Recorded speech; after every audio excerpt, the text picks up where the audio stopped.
ولا حول ولا قوة إلا بالله العلي العظيم أيها الإخوة والأخوات. Un message bref et concis à tous ceux qui sont dépassés par cette vie d'ici-bas, noyés par les passions de la vie d'ici-bas, à tous ceux et celles qui ont oublié qu'Allah Azza wa Jalla a dit Kullu man alayha fan, et à tous ceux et celles qui ont oublié ayyuha al-ahibba, que tous les péchés on devra en rendre des comptes au jour de la résurrection, et que la première demeure parmi les demeures de l'au-delà, c'est la tombe. C'est pour ça que Uthman radiyallahu ta'ala anhu wa arda, il ne cessait de pleurer devant la tombe, et quand on l'a interrogé pourquoi pleurer autant devant une tombe, et quand tu te rends dans les cimetières, il disait car c'est la première demeure parmi les demeures de l'au-delà, jusqu'à ce que le prophète Mohammed alayhi afdalus salatu wa taslim lui-même, il était devant une tombe et il pleurait jusqu'à ce que sa barbe soit mouillée, et il rappelait au meilleur des créatures ba'd al-anbiya'i wa ar-rusul de se préparer pour rencontrer ici leur Seigneur tabaraka wa ta'ala dans l'au-delà, mais aussi pour le jour où ils se retrouveront dans cet endroit ayyuha al-ahibba, na'am, 4 blocs de terre. Voilà ayyuha al-ikhwat wal akhawat, le devenir ici de l'être humain, ou alors disons plutôt du corps de l'être humain.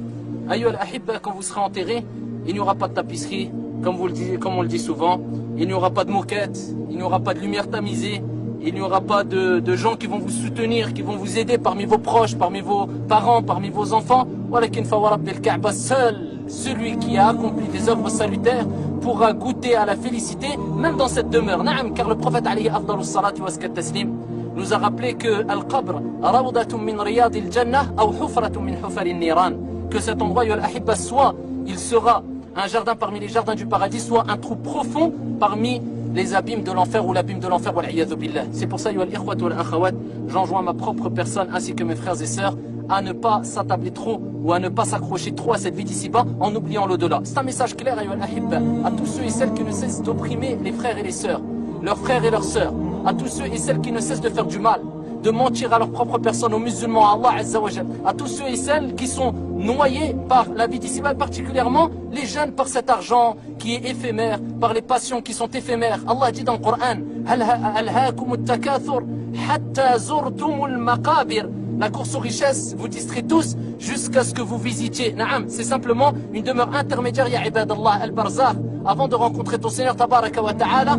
Yawma la yanfa'u malun wala banoun. La course aux richesses vous distrait tous jusqu'à ce que vous rencontrez ici votre Seigneur tabaraka wa ta'ala. Mais avant cela, jusqu'à ce que vous visitiez les tombes. C'est pour ça, ya al-ahibba, celui qui veut méditer comme il se doit, qu'il regarde les 4 blocs de terre et qu'il se rende compte et qu'il soit sûr que ça c'est sa demeure.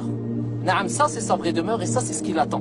Donc à quoi bon courir après les belles demeures? À quoi bon courir après cette vie d'ici-bas? Je dis bien, tout en oubliant l'au-delà, alors que tu sais que ta dernière demeure c'est ça, c'est 4 blocs de terre, ya Abdallah. Donc si tu veux que ça soit un jardin parmi les jardins du paradis, œuvre ici-bas, ya Abdallah, comme il se doit, détache-toi un minimum de cette vie d'ici-bas et crains Allah subhanahu wa ta'ala et fattaqu dhulm, et craignez l'injustice, car le prophète alayhi salatu wa sallam a dit inna dhulm dhulumatun yawm al-qiyamah. L'injustice est certes ténèbres au jour de la résurrection. Certes, ce trou, al-ahibba, il est très étroit, il est étroit, il est assez serré, on se sent très serré dedans, walakin un peu plus serré que les autres. Pourquoi? Peut-être vous allez me dire, est-ce que n'importe quelle personne qui va être enterrée aura la même dimension que cette tombe-là? Nous disons non. Simplement, al-ahibba, ça c'est un message à ceux qui croient qu'ils sont invincibles, qu'ils sont immortels, ou parce qu'ils ont 18 ans, ils ont encore toute la vie devant eux. Allah subhanahu wa ta'ala rappelle que le petit doit mourir, que le grand doit mourir, que le fort doit mourir. Al-Qawi, il va mourir. Et le faible, Al-Da'if, il va mourir. Al-Faqir, le pauvre, il va mourir. Al-Ghani, il va mourir. Il y a même des enfants avant qu'ici, ayyuha al-ahibba, ils sortent du ventre de leur mère, ils sont déjà morts.